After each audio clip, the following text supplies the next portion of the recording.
अस्सलाम वालेकुम। SM news के साथ मैं हूं सैयद मुकद्दर रज़ा। SM न्यूज़ स्टूडियो में खुशामदीद। खबरों के सिलसिले को मज़ीद आगे बढ़ाते हुए खबर शामिल करते हैं चिश्तियाँ से। हमारे नुमाइंदे वसीम भट्टी की रिपोर्ट के मुताबिक चिश्तियाँ महकमा ज़राअत पंजाब की जानिब से कपास की फसल को गुलाबी सुंडी के हमले से बचाने के लिए काश्तकारों की रहनुमाई का अमल जारी है। गुलाबी सुंडी कपास का एक नहायत ही ख़तरनाक कीड़ा है जो दुनिया में कपास पैदा करने वाले तकरीबन तमाम ममालिक में पाया जाता है।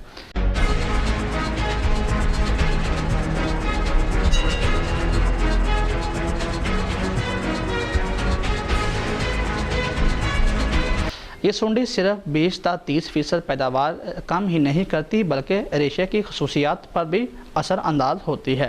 इसकी वजह से वतन अजीज़ को हर साल अरबों रुपए का नुकसान उठाना पड़ता है और बैनुल अक़वामी मंडी में निर्ख कम मिलता है। बिल्कुल, कपास की काश्त के बाज़ इलाकों में गुलाबी सुंडी का हमला मुशाहिदा में आया है। गुलाबी सुंडी कपास की पैदावार और क्वालिटी को मुतासर करती है। काश्तकार गुलाबी सुंडी की मॉनिटरिंग के लिए हफ्ता में 2 बार पेस्ट स्काउटिंग करें। काश्तकार गुलाबी सुंडी के तदारुक के लिए 8 जिनसी पंदे फी एकड़ लगाएं और कैप्सूल को 15 दिन की वक्फे से तब्दील करें।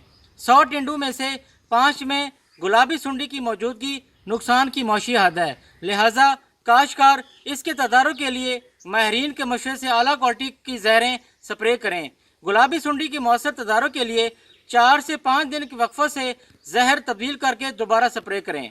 गुलाबी सुंडी डोडियों, फलों या टिंडों में बारीक सुराख करके अंदर चली जाती है और इन्हें अंदर ही अंदर खाती रहती है।